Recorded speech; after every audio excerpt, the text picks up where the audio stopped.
Dwi'n gorfod bod nôl yng Nghaerdydd erbyn 5 i gasglu fo gyfres. Ti'n ffili cael neb arall i godi di? Wel na, mae fy merch yn gweithio dan 6. Mae gofal plant mor ddrud. Ti di gweld polisi Plaid Cymru ynglyn â... Have you seen what's happening in Scotland? I haven't got time for this. I thought Wales was sorted. Olive, please. Paid â siarad am Blaid Cymru. Bydd y bownd o wylltio. I've got to go. When he calls, put him straight through to me. Gobeithio mod I ddim wedi torri ar draws unrhyw peth pwysig. Wel, fel mae'n digwydd, ro'n ni'n trafod gofal plant fforddiadwy yng Nghymru. Mae'n amlwg bod chi ddim yn darllen y papurau. Mae'n child care initiative ni'n un o'n greatest achievements.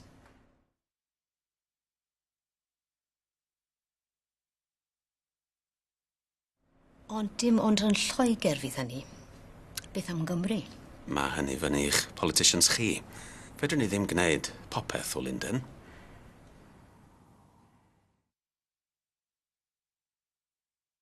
Felly, sut mae'r business community yng Nghymru yn ymateb I tax cuts y Chancellor?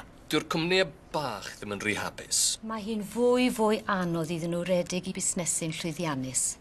Pam ddylen nhw orfod ysgwyddo'r baich yn lle cwmnïau mowr? Mae'n bwysig bod ni'n cadw'n ffrindiau yn y business community yn hapus. Bydd y worker ants yn cael eu tro'n nhw yn y pen draw.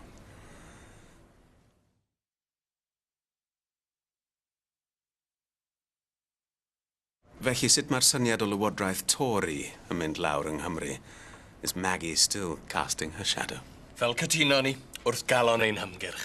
Ond mae pobl Cymru yn gwybod taw jyst codi bwy ganod yw hynny, achos bod dim syniadau greiddiol dyn ni. Mae pobl Cymru eisiau sicrwydd, nid syniadau. We have to frighten them, not inspire them. Dyna'r ffordd I ennill etholiad. Ond mae Plaid Cymru yn edrych tua'r dyfodol. Ni yw'r blaid dyle fod yn neud gwahaniaeth. Ni'n gwneud gwahaniaeth trwy aros mewn grym. Dyna'r unig nod I chi ar hyn o bryd. Ond, os ych chi'n meddwl, gallwch chi feddwl am blaid arall byddai'n gallu rheoli Cymru yn well na ni. Yna falle dylech chi pleidleisio I Plaid Cymru. Wait a minute. It's the next Prime Minister. Chancellor, how are you?